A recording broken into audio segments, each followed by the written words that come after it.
जय श्री कृष्णा, राधे राधे। आप सभी भक्तों का आपके अपने YouTube चैनल श्री कृष्ण दीवानी में हार्दिक स्वागत है। आज हम सुन रहे हैं माघ मास महात्म्य का 7वां अध्याय।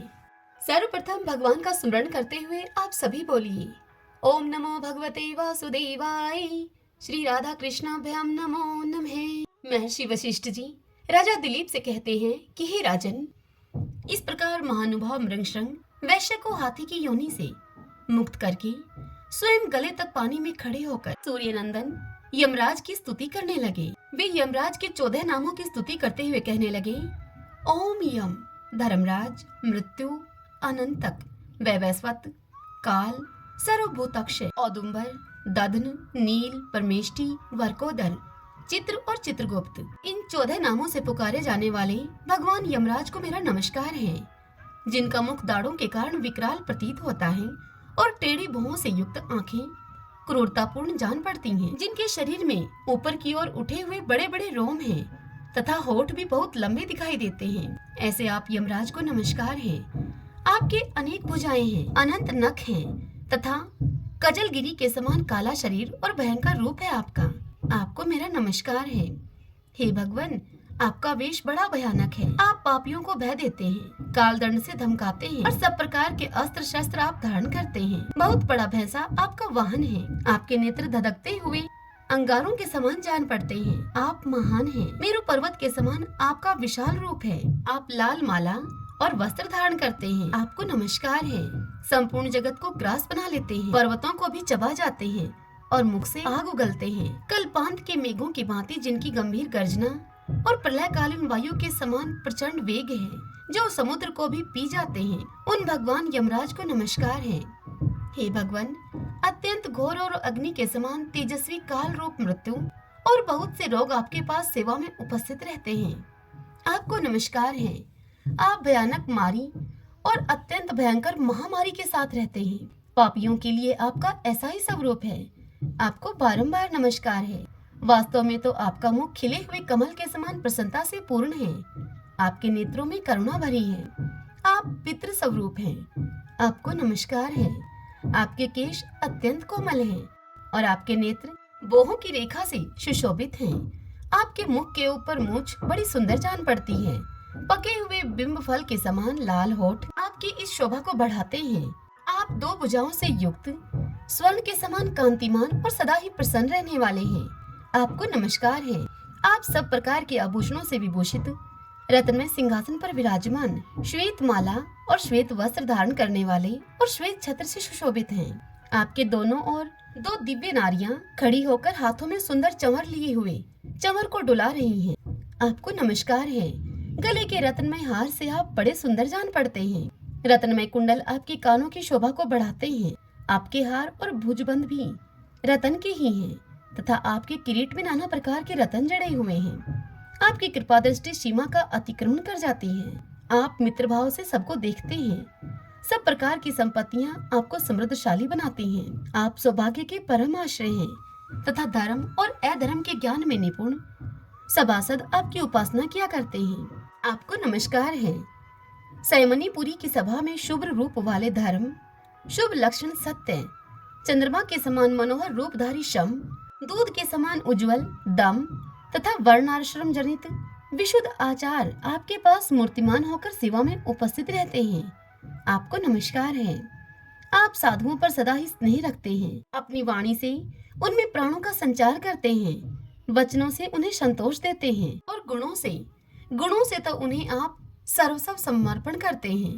सज्जन पुरुषों पर सदा संतुष्ट रहने वाले आप धर्मराज को बारंबार नमस्कार है, जो सबके काल होते हुए भी शुभ कर्म करने वाले पुरुषों पर सदैव कृपा करते हैं, जो पुण्य आत्माओं के हितैषी, सत्पुरुषों के संगी, सैमनीपुरी के स्वामी, धर्मात्मा तथा धर्म का अनुष्ठान करने वालों के प्रिय हैं।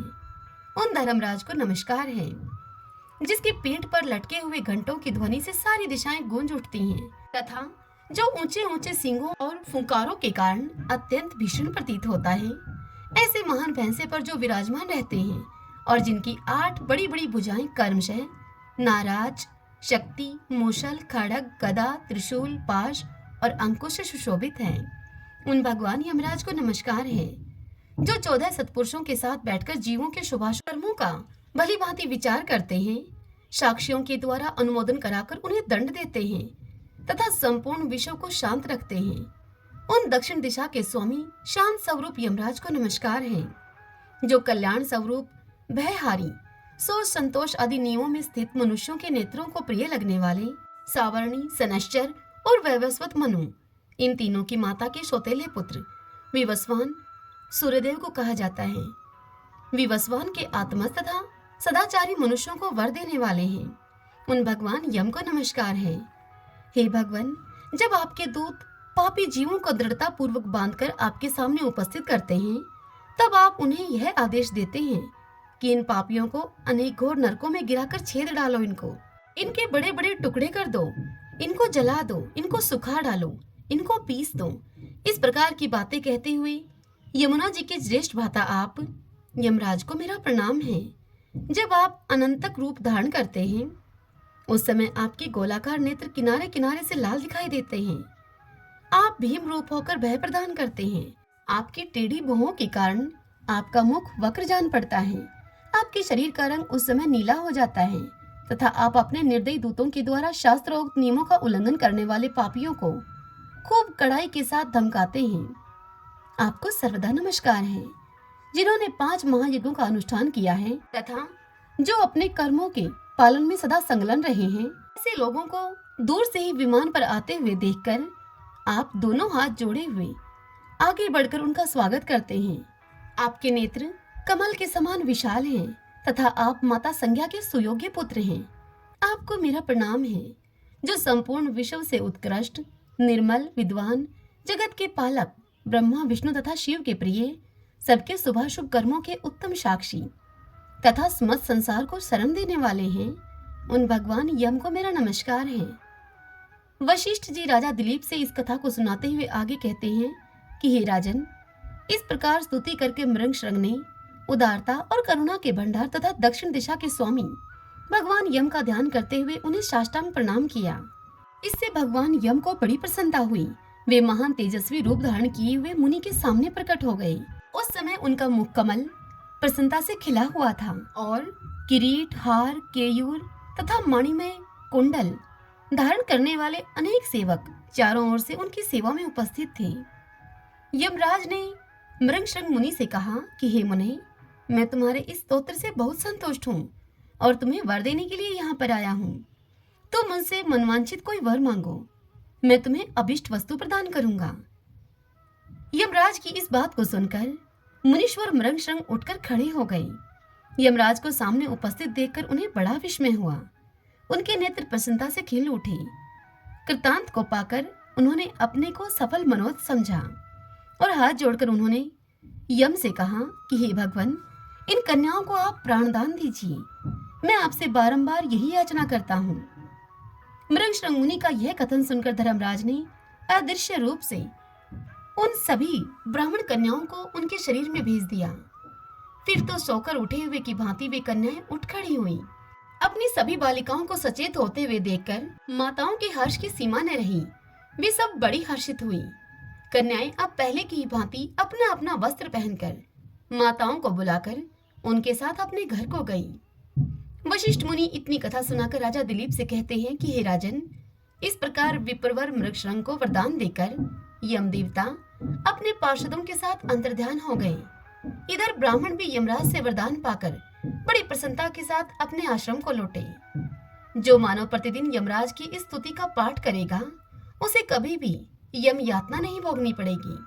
उसके ऊपर यमराज प्रसन्न होंगे। ऐसे मनुष्य की संतति का कभी अपमृत्यु से पराभव न होगा। उसे इस लोक और परलोक में भी लक्ष्मी की प्राप्ति होगी और उसे कभी रोगों का शिकार नहीं होना पड़ेगा। श्रीमन नारायण नारायण हरि हरि, भजमन नारायण नारायण हरि हरि। आज हम सुन रहे हैं श्रीमद् भागवतम महापुराण से राजा अम्बरीश का चरित्र।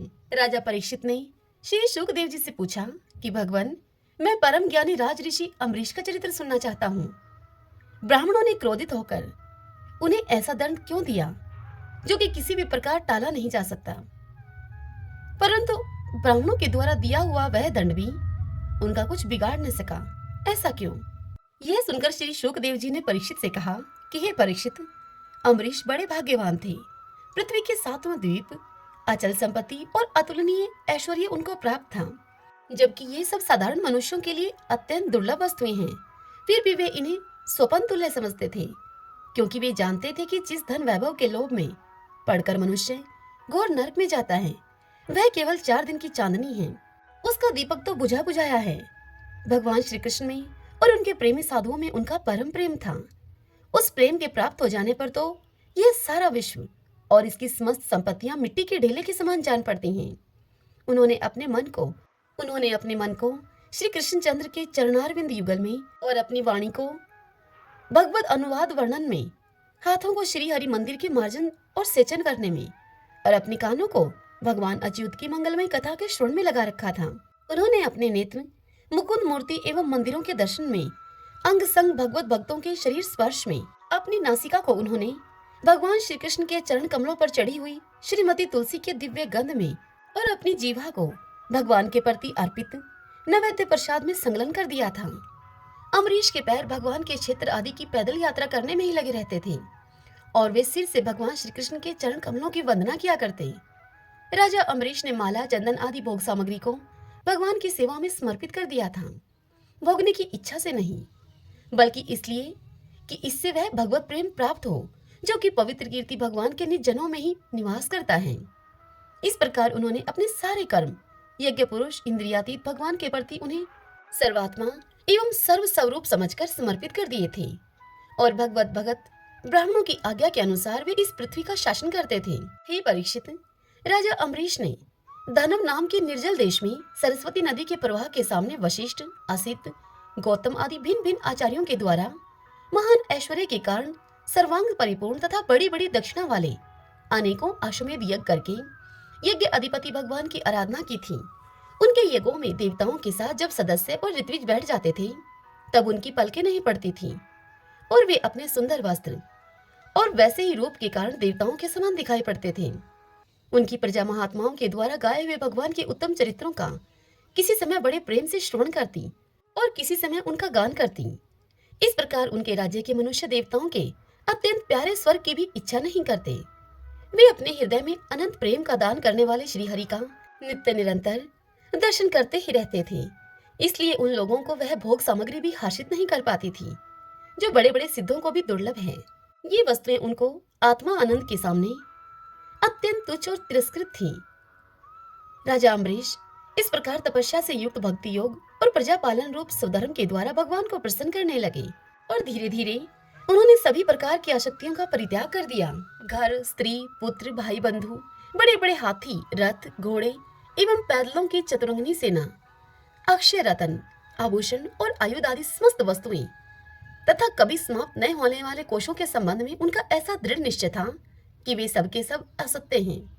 उनकी अनन्य प्रेममय भक्ति से प्रसन्न होकर भगवान ने उनकी रक्षा के लिए सुदर्शन चक्र को नियुक्त कर दिया था, जो विरोधियों को भयभीत करने वाला एवं भगवत भक्तों की रक्षा करने वाला है। राजा अम्बरीश की पत्नी भी उन्हीं के समान धर्मशील, संसार से विरक्त एवं भक्तिपरायण थी। एक बार उन्होंने अपनी पत्नी के साथ भगवान श्री कृष्ण की आराधना करने के लिए 1 वर्ष तक द्वादशी प्रधान एकादशी व्रत करने का नियम ग्रहण किया। व्रत की समाप्ति होने पर कार्तिक महीने में उन्होंने 3 रात का उपवास किया और एक दिन यमुना जी में स्नान करके मधुवन में भगवान श्री कृष्ण की पूजा की। उन्होंने महाअभिषेक की विधि से सभी प्रकार की सामग्री और संपत्ति के द्वारा भगवान का अभिषेक किया और हृदय से तन्मय होकर वस्त्र, आभूषण, चंदन, माला एवं अर्घ्य आदि के द्वारा उनकी पूजा की। यद्यपि महाभाग्यवान ब्राह्मणों को इस पूजा की कोई आवश्यकता नहीं थी, स्वयं ही उनकी सारी कामनाएं पूर्ण हो चुकी थीं। वे सिद्ध थे। फिर भी राजा अम्बरीश ने भक्तिभाव से उनका पूजन किया। तत्पश्चात पहले ब्राह्मणों को स्वादिष्ट और अत्यंत गुणकारी भोजन कराकर उन लोगों के घर 60 करोड़ गोएं सुसज्जित करके भेज दी। उन गोओं के सींग स्वर्ण से और खुर उनके चांदी से मंडे हुए थे। सुंदर सुंदर वस्त्र उन्हें ओढ़ा दिए गए थे। वे गोएं बड़ी ही सुशील, छोटी अवस्था की, देखने में सुंदर, बछड़े वाली और खूब दूध देने वाली थी। उनके साथ दूहने की उपयुक्त सामग्री भी राजा ने भिजवा दी थी। जब ब्राह्मणों को सब कुछ मिल चुका, तब राजा ने उन लोगों से आज्ञा लेकर अपने व्रत का पारण करने की तैयारी की। उसी समय श्राप और वरदान देने में समर्थ स्वयं दुर्वासा जी वहां पर उनके अतिथि के रूप में पधारे। राजा अम्बरीश उन्हें देखते ही उठकर खड़े हो गए और आसन देकर उनको बिठाया और विविध सामग्रियों से अतिथि के रूप में आए हुए दुर्वासा जी की पूजा की। उनके चरणों में प्रणाम करके अम्बरीश ने भोजन के लिए उनसे प्रार्थना की। दुर्वासा जी ने अम्बरीश की प्रार्थना को स्वीकार कर लिया और इसके बाद आवश्यक कर्मों से निवृत्त होने के लिए अब दुर्वासा जी नदी के तट पर चले गए। दुर्वासा जी ब्रह्मा का ध्यान करते हुए यमुना के पवित्र जल में अब स्नान करने लगे। इधर द्वादशी केवल घड़ी भर की शेष रह गई थी। तब धर्मज्ञ अम्बरीश ने धर्म संकट में पड़कर ब्राह्मणों के साथ परामर्श किया। अम्बरीश ने कहा कि ब्राह्मण देवताओं, ब्राह्मण को बिना भोजन कराए स्वयं खा लेना और द्वादशी रहते हुए पारण न करना दोनों ही दोष हैं। इसलिए इस समय जैसा करने से मेरी भलाई हो और मुझे पाप न लगे, ऐसा काम करना चाहिए। और फिर ब्राह्मणों के साथ विचार करके राजा अम्बरीश ने कहा कि ब्राह्मणों, श्रुतियों में ऐसा कहा गया है कि जल पी लेना, भोजन करना भी है और नहीं करना भी है। इसलिए इस समय केवल जल से पारण किए लेता हूँ मैं। ऐसा निश्चय करके मन ही मन भगवान का चिंतन करते हुए राज ऋषि अम्बरीश ने जल पी लिया। और हे परीक्षित, और अब वे दुर्वासा जी के आने की बाट देखने लगे। दुर्वासा जी अवश्य कर्मों से निवृत्त होकर यमुना तट से लौट आए। जब राजा ने आगे बढ़कर उनका अभिनंदन किया तब उन्होंने अनुमान से ही यह समझ लिया कि राजा ने अपने एकादशी व्रत का पारण कर लिया है। उस समय दुर्वासा जी बहुत भूखे थे, इसलिए यह जानकर कि राजा ने अपने व्रत का पारण कर लिया है, वे क्रोध से थरथर अब कांपने लगे। बहु के चढ़ जाने से उनका मुंह विकट हो गया। उन्होंने अपने समक्ष हाथ जोड़कर खड़े हुए राजा अम्बरीश को डांटकर कहा। दुर्वासा जी क्रोधित होकर अम्बरीश से बोले, अहो देखो तो सही, यह राजा कितना क्रूर है। यह धन के मद में मतवाला हो रहा है। भगवान की भक्ति तो इसे छू तक नहीं गई और यह अपने को बड़ा समर्थ मानता है। आज इसने धर्म का उल्लंघन करके बड़ा अन्याय किया है। देखो, मैं इसका अतिथि होकर आया हूँ। इसने अतिथि सत्कार करने के लिए मुझे निमंत्रण भी दिया है, किंतु फिर भी मुझे खिलाए बिना ही भोजन खा लिया है। और फिर बोले कि अच्छा देख, तेरे ऐसा करने का तुझे मैं अभी फल चखाता हूँ। राजा अम्बरीश से यूं कहते कहते दुर्वासा जी अब क्रोध से जल उठे। उन्होंने अपनी एक जटा उखाड़ी और उससे अम्बरीश को मार डालने के लिए एक कृत्या उत्पन्न की। वह प्रलय काल की अग्नि के समान दहक रही थी। वह आग के समान जलती हुई हाथ में तलवार लेकर राजा अम्बरीश पर टूट पड़ी।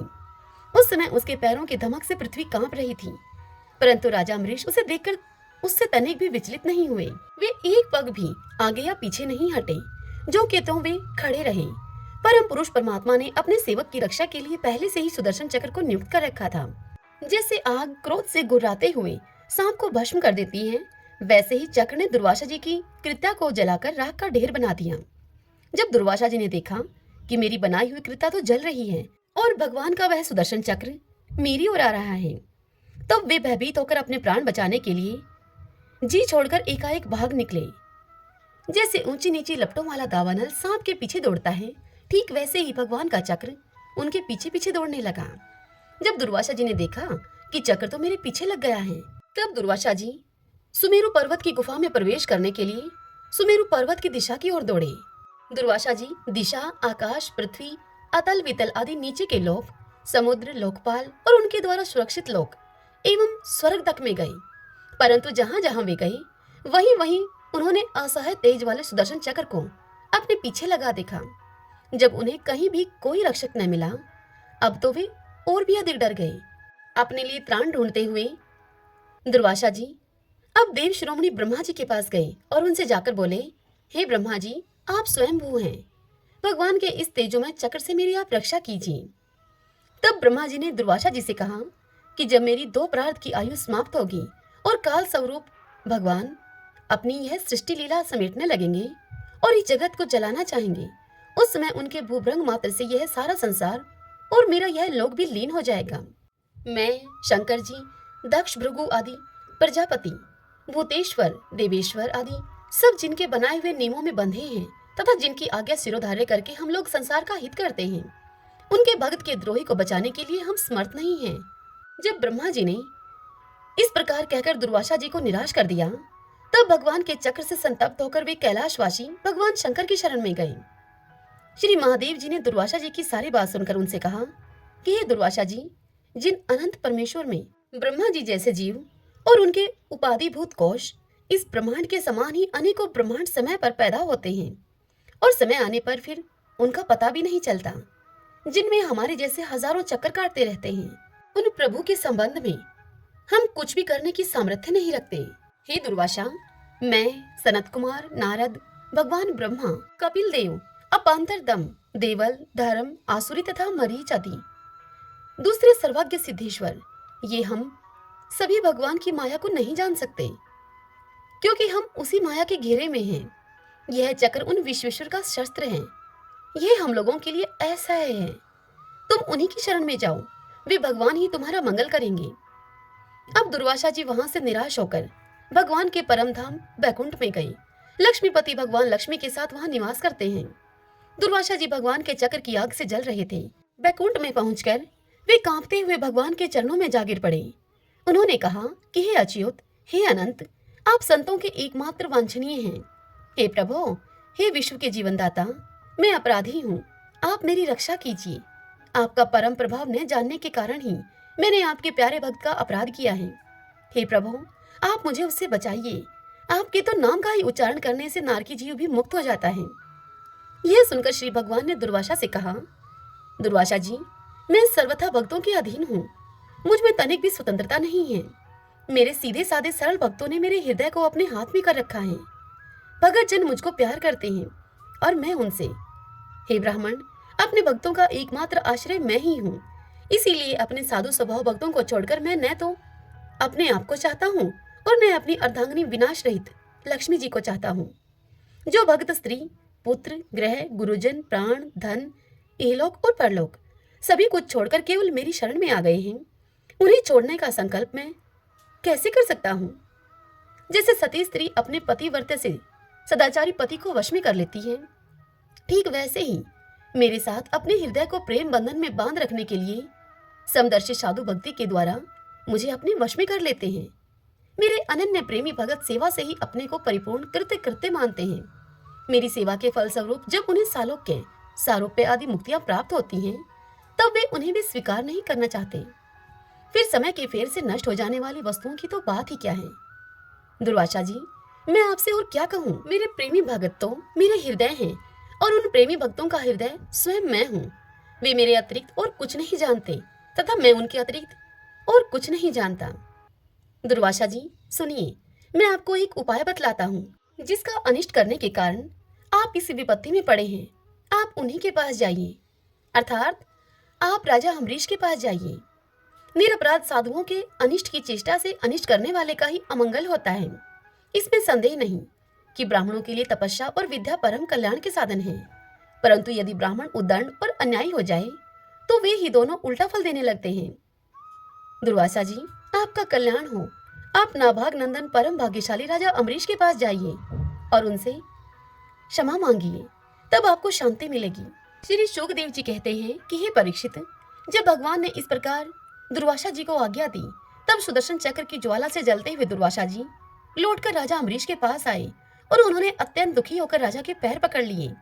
दुर्वासा जी की यह चेष्टा देखकर और उनके चरण पकड़ने से लज्जित होकर राजा अम्बरीश भगवान के चक्र की अब स्तुति करने लगे। उस समय राजा अम्बरीश का हृदय दयावश अत्यंत पीड़ित हो रहा था। अम्बरीश ने सुदर्शन से कहा कि हे प्रभु सुदर्शन, आप अग्नि स्वरूप हैं, आप ही परम समर्थ सूर्य हैं। समस्त नक्षत्र मंडल के अधिपति चंद्रमा भी आपके स्वरूप हैं। जल, पृथ्वी, आकाश, वायु, पंच तन्मात्रा और संपूर्ण इंद्रियों के रूप में भी आप ही हैं। भगवान के प्यारे हजार दांत वाले चक्रदेव, मैं आपको नमस्कार करता हूँ। समस्त अस्त्र शस्त्रों को नष्ट कर देने वाले एवं पृथ्वी के रक्षक, आप इन ब्राह्मण की रक्षा कीजिए। आप ही धर्म हैं, मधुर एवं सत्यवाणी हैं। आप इस समस्त युगों के अधिपति और स्वयं यज्ञ भी हैं। आप समस्त लोगों के रक्षक एवं सर्वलोक स्वरूप भी हैं। आप परम पुरुष परमात्मा के श्रेष्ठ तेज हैं। हे सुनाब, आप समस्त धर्मों की मर्यादा के रक्षक हैं। अधर्म का आचरण करने वाले असुरों को भस्म करने के लिए आप साक्षात अग्नि हैं। आप ही तीनों लोकों के रक्षक एवं विशुद्ध तेजोमय हैं। आपकी गति मन के वेग के समान है और आपके कर्म अद्भुत हैं। मैं आपको नमस्कार करता हूँ, आपकी मैं स्तुति करता हूँ। वेदवाणी के हे अधीश्वर, आपके धर्म में तेज से अंधकार का नाश होता है और सूर्य आदि महापुरुषों के प्रकाश की रक्षा होती है। आपकी महिमा का पार पाना अत्यंत कठिन है ऊंचे नीचे और छोटे बड़े के भेदभाव से युक्त यह समस्त कार्य कारणात्मक संसार आपका ही स्वरूप है। हे सुदर्शन चक्र, आप पर कोई विजय प्राप्त नहीं कर सकता। जिस समय निरंजन भगवान आपको चलाते हैं और आप दैत्य एवं दानवों की सेना में प्रवेश करते हैं, उस समय युद्ध भूमि में उनकी भुजा, उदर, जंघा, चरण और गर्दन आदि निरंतर काटते हुए आप अत्यंत शोभायमान होते हैं। हे विश्व के रक्षक, आप युद्ध भूमि में सबका प्रहार सह लेते हैं, आपका कोई कुछ नहीं बिगाड़ सकता। गदाधारी भगवान ने दुष्टों के नाश के लिए ही आपको नियुक्त किया है। आप कृपा करके हमारे कुल के भाग्योदय के लिए दुर्वासा जी का कल्याण कीजिए। हमारे ऊपर यह आपका महान अनुग्रह होगा।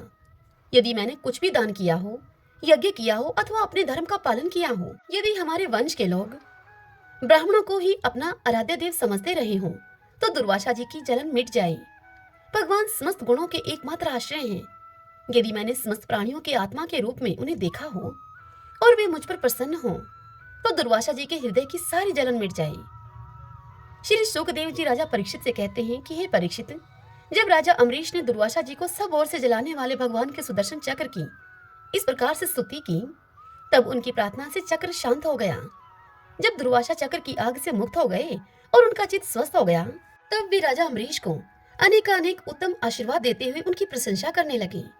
दुर्वासा जी ने अम्बरीश से कहा, धन्य है, आज मैंने भगवान के प्रेमी भक्त का महत्व देख लिया। हे राजन, मैंने आपका अपराध किया है, फिर भी आप मेरे लिए मंगल कामना ही कर रहे हैं। जिन्होंने भक्त वत्सल भगवान श्री हरि के चरण कमलों को दृढ़ प्रेम भाव से पकड़ लिया है, उन साधु पुरुषों के लिए कौन सा कार्य कठिन है। जिनका हृदय उदार है, वे महात्मा भला किस वस्तु का परित्याग नहीं कर सकते। जिनके मंगलमय नामों के श्रवण मात्र से जीव निर्मल हो जाता है, उन्हें तीर्थपाद भगवान के चरण कमलों के जो दास हैं, उनके लिए कौन सा कर्तव्य शेष रह जाता है। हे महाराज अम्बरीश, आपका हृदय करुणा भाव से परिपूर्ण है। आपने मेरे ऊपर महान अनुग्रह किया है। आहो, आपने मेरे अपराध को बुलाकर मेरे प्राणों की रक्षा की है।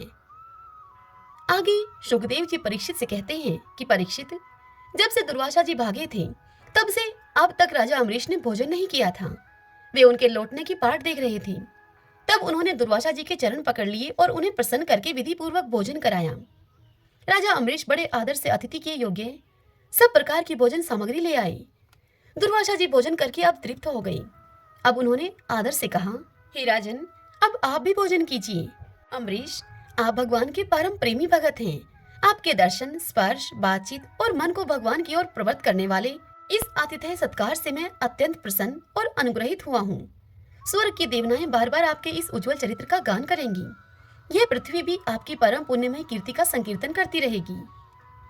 दुर्वासा जी ने बहुत ही संतुष्ट होकर राजा अम्बरीश के गुणों की प्रशंसा की और उसके बाद उनसे अनुमति लेकर आकाश मार्ग से उस ब्रह्मालोक की यात्रा की, जो केवल निष्काम कर्म से ही प्राप्त होती है। हे परीक्षित, जब सुदर्शन चक्र से भयभीत होकर दुर्वासा जी भागे थे, तब से लेकर उनके लौटने तक 1 वर्ष का समय बीत गया। इतने दिनों तक राजा अम्बरीश उनके दर्शन की आकांक्षा में केवल जल पीकर ही रहे। जब दुर्वासा जी चले गए, तब उनके भोजन से बचे हुए अत्यंत पवित्र अन्न का उन्होंने भोजन किया। अपने कारण दुर्वासा जी का दुख में पड़ना और फिर अपनी ही प्रार्थना से उनका छुटना, इन दोनों बातों को उन्होंने अपने द्वारा होने पर भी भगवान की ही महिमा समझा। राजा अम्बरीश में ऐसे ऐसे अनेकों गुण थे। अपने समस्त कर्मों के द्वारा वे पर ब्रह्म परमात्मा श्री भगवान में भक्ति भाव की अभिवृद्धि करते रहते थे। उस भक्ति के प्रभाव से उन्होंने ब्रह्मलोक तक के समस्त भोगों को नरक के समान समझा। तदंतर राजा अम्बरीश ने अपने ही समान भक्त पुत्रों पर राज्य का भार छोड़ दिया और स्वयं वे वन में चले गए। वहां पर वे बड़ी धीरता के साथ आत्म स्वरूप भगवान में अपना मन लगाकर उनके गुणों के प्रवाह रूप संसार से मुक्त हो गए। हे परीक्षित, महाराज अम्बरीश का यह परम पवित्र आख्यान है। जो इसका संकीर्तन और स्मरण करता है, जो इसे सुनता है, वह भगवान का भक्त हो जाता है। श्रीमन नारायण नारायण हरि हरि, भजमन नारायण नारायण हरि हरि।